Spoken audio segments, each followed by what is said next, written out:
Easter brings about thoughts of spring chicks and bunnies, but animals like those and your own pets could be at risk during the holidays. To tell us more about ways to keep our pets safe, we've brought in a pair of experts here from Ocean State Veterinary Services, Dr. Justine Johnson and Dr. Cyndi Brown. Good morning to you both. Good morning. Good morning. Thank you for joining us. So, decorating for the holidays puts everyone in the spirit, and I know I do a ton of decorating and I have pets at homes, but we all wonder, there are dangers that are in everyday household items, and, what should we look out for? Well, some of the holidays bring particular emergencies to our clinic, and in particular at Easter time, chocolate toxicity is a pretty common one. Dogs love chocolate, but it's not good for them.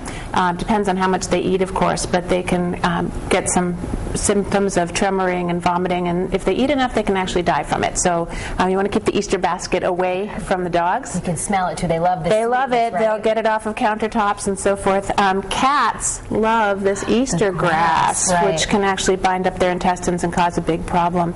And probably the most devastating toxicity we see is Easter lilies. We couldn't find Easter lilies for this show. Unfortunately, it's a little early, but very fragrant, though. Yeah, they are. But any lilies are toxic to cats, and all they have to do is chew on the leaves or the flowers. It doesn't take much, but it actually causes kidney failure. So the best thing is, you'd say keep everything out of reach. Yeah, if you know your cat's a chewer, just don't even get things like lilies. Get one of the other types of flowers for Easter, but yes, keep things out of reach. And throw those chocolate wrappers out.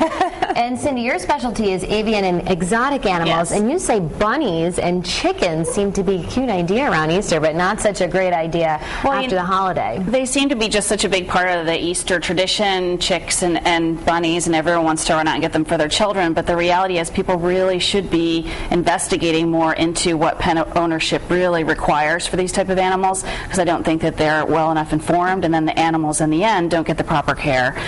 So although the chicks look cute when they're tiny, they grow up. They should be really housed in groups instead of just individually. Sometimes you'll end up with a rooster.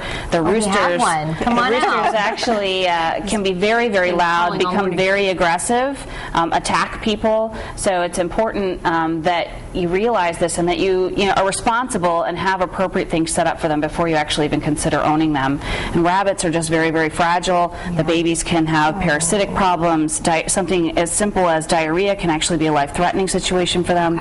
So they want to make sure that they have a knowledgeable veterinarian that knows how to take care of and treat exotic pets before they even consider getting one. Definitely some good things to remember, and maybe get some stuffed animals for Easter in those baskets and keep the chocolate out of the way. Thanks so much for joining us. Those are great tips, and we're going to put a link to all these pet safety tips online at our website at foxprovidence.com.